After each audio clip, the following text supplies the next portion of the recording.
Hello, my name is Jim. Welcome to my booktube channel about books and reading and stuff. In this video I want to look at the philosophy of reading tag. This was created by Brandon's Bookshelf and I saw this tag first on the Serene Sloth's channel. I later saw it on Booktime with Elvis's channel and another Bibliophile Reads channel.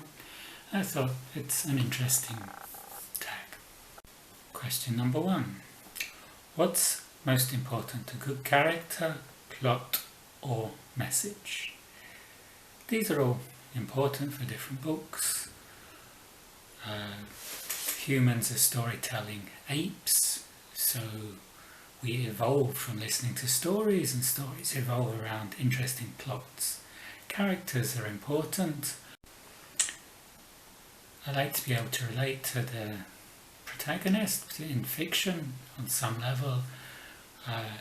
I found Gilgamesh the King, which I read recently by SILVERBERG, difficult because Gilgamesh is very much an alpha male and very arrogant, and I didn't warm to him at all, which spoiled my reading of the book somewhat.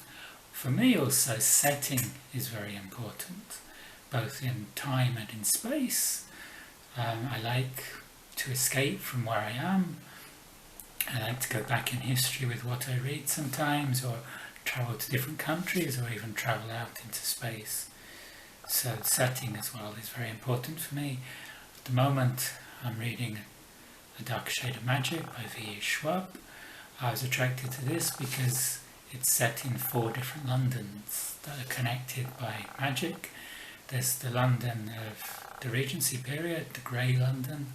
There's a red London, which is a London of magic, and there's a white and a black London, both of which are quite dark and foreboding. Should one read books about ideas or opinions they disagree with? I think we should, although there are some writers I won't read, like Ayn Rand or Adolf Hitler, but generally if we just read writers we agree with, it tends to be like an echoing chamber. We need to look at different sides of problems. We need to see what at least the other side is thinking and how they're thinking it. And there's usually a lot more than one side to any issue, any problem. As tech advances, what do you think will be the role of books? I think books will always have a role. In the past, when it was said TV would take the place of books, and for some people this did. Maybe fewer people are reading now because there's a lot of other media, but I think we'll always have books. It's a very useful way of getting information. Also books, paperback books, they don't need any charging, they don't need any batteries, anything like this. If you drop them, it's not a great tragedy. And yeah, I think we'll always have books. How important is summaries, review and art in your book choosing? Often I'm attracted by the cover. Sometimes I'll look at the summary, sometimes I won't. I think for reading arcs like in NetGalley I should read the summary more, because I picked up one book, Boy Between Worlds, which I didn't even notice it was the book 2. I should have noticed that before I'd downloaded it. I did read it, but because I missed out book 1, it wasn't such an elevating experience. Should one ever skim or scan a book? Skimming and scanning are both perfectly valid techniques for accessing what's in a book. We skim when we want to read something quickly to get the general idea of it, and we scan when we're looking for specific information. So both of these methods are fine as far as I'm concerned. Should reading always be enjoyable? I think DNFing a book if we're not enjoying it is perfectly reasonable, but I think for some of the classics, particularly ones I read recently, I read Anna Karenina this year and Our Mutual Friend last year. These are great books, but there are parts of it that I didn't really enjoy and were quite a slog to get through. But the payoff at the end, when you've read the whole story, is worth slogging through some of the difficult parts. Is it important to be well read? No. What is your book buying process? I don't have a lot of money to spare for books. I check every day the daily deals on Kindle, and if a book that's been on my radar falls below $3, I might snap it up. This is what I did with A Darker Shade of Magic. It fell below $3 and I downloaded it. I did the same with The Ninth House by Leigh Bardugo. I also get a lot of books at the Tbilisi Book Swap from swapping the books I've read with other people, because I don't often reread. And I look in second-hand bookstores as well when I get the chance. I rarely buy new books at the full price. One exception to this was Beloved by Toni Morrison, because it had been on my radar for a long time, and a lot of booktubers whose opinions I respect recommended it. What is your reading process? I'm usually reading maybe 3 or 4 books at the same time, but these will be different types of books, and I pick up the one which suits my mood at the time. I wouldn't read 2 classic books at the same time because the number of characters, they could easily get confused. I was getting confused a bit earlier this month when I was reading Gilgamesh and Genghis Khan at the same time. These were very different books, but there was some overlap between the 2 characters. Currently I'm reading A Darker Shade of Magic and Little Dorrit and The Library of Fragile History. How do you use what you read? A lot of what I read is just for my own entertainment, but some books have had a big impact on my life.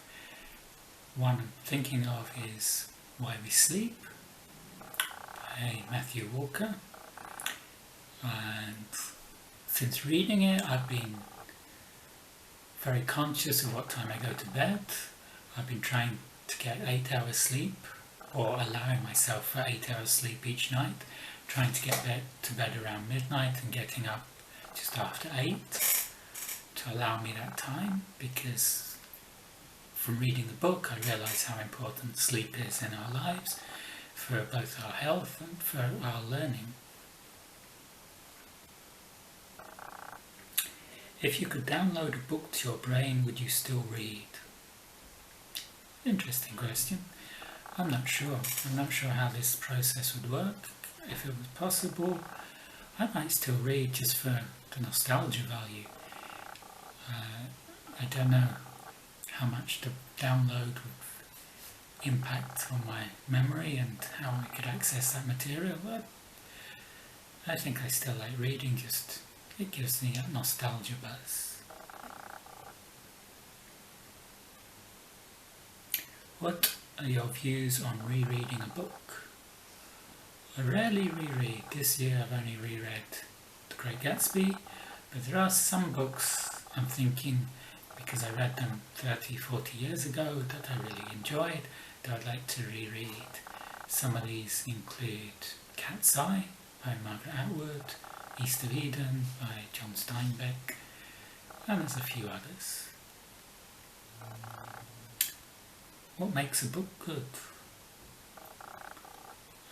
Depends on the book. An interesting plot, and a gripping plot, well fleshed out characters that feel real, that when you're reading the book you get engrossed in the book. It's an enjoyable read, and it stays with you sometime after the book. What makes a book bad? If the characters are two-dimensional, if the plot doesn't make any sense, if there's a lot of errors, particularly I'm a geography nerd, if there's errors with the geography, that puts me off the book. How do you feel about not finishing a book? I think DNFing a book is a perfectly healthy thing to do. There's so many great books out there, why waste time with one that doesn't vibe with you? Might not be that it's a bad book, it's just not one for you. Should the author's personal life matter at all? I think generally we should separate the author from the art. I did enjoy Mists of Avalon, and later learned Marion Zimmer Bradley was a child molester, and this makes me reluctant to read anything else by her, but I still enjoyed reading the Mists of Avalon. If you could only read one genre for the rest of time, what would it be? That's a tricky one. I like so many different genres. I'd probably say historical fiction. Historical fiction's a great comfort zone for me. I enjoy different time periods, particularly like reading about the Tudors, but also about the Vikings, and also about 19th century, and different periods in different countries.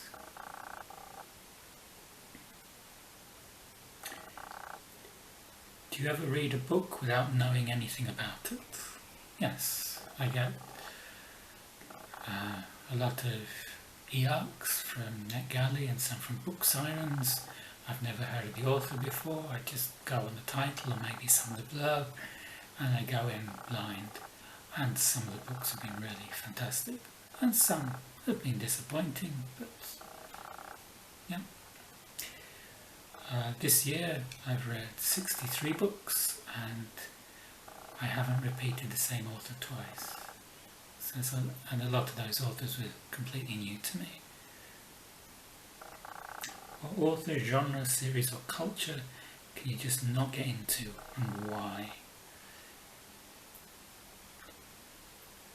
I have a tough time with romance, and certain romance genres like vampire romance just don't do anything for me. It doesn't interest me at all, either the vampire aspect or the romantic aspect. Do you think everyone should read, and why? I think it's a choice for people if they want to read or not, but I think if they don't read, they're missing out. If you read, you can live several lives. If you don't read, you just live the one. Okay, and who do I tag? I don't know who's done this. I'll tag Margaret Pina, because I always like to hear her opinions. I'll tag Nikki at Red.Reads, because she tagged me recently for the reread tag. And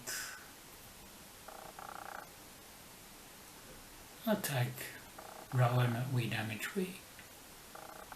If you like this video, you can like and subscribe below, and I'll see you in the next video. Good night.